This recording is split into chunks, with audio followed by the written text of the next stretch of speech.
আচ্ছা দাদা, কি হয়েছিল আজকে ঘটনাটা?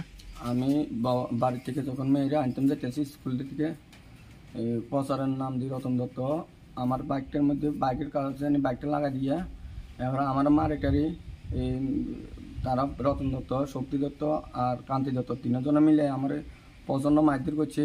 তারা প্রচারের নাম দিয়ে আমার বাড়ির সামনে আসে, প্রথম করছে আমার নমিনেশন উঠে বের লাগে ব্লকে, আমার প্রথম ব্লকে হামক দমক করছে। এরপর ব্লকে না পারে আজকে প্রচারের নাম করে আইয়া আমার বাড়ির গাঁটার আগে আইয়া আমার প্রচণ্ডভাবে মারধর করছে। আমার ওয়াইফ নির্দলের ক্যান্ডিডেট হবার কারণে আমার ক্যান্ডিডেট উঠে লাগে কইছে, আমি উঠেছি না, কইছে যে নির্দলের না দাঁড়াবে লাগে। এরপর আমার উঠেছি না দেখতে আমার অক্ষণ আমার 12 তারিখ পরে আরও মারবো, মারবো রতন দত্ত, শক্তি দত্ত, কান্তি দত্ত তিনজনে আমার প্রচণ্ড মারধর করছে। কান ফাড়াই লেছি, মুখ ফাড়াই লেছি, বুক ফাড়াই লেছি। ওখানে আমি কাঠালিয়া হসপিটালে আসি ডাক্তার দেখাবার লাগে। আমার প্রচণ্ড বুক ব্যথা আর কান ব্যথা আরম্ভ হয়েছে, আমার প্রচণ্ড মারধর করছে। আচ্ছা, অনেক কি ডাক্তার দেখাতে আসছেন? হ্যাঁ, আমি ডাক্তার দেখাতে আসি কাঠালিয়া হসপিটাল।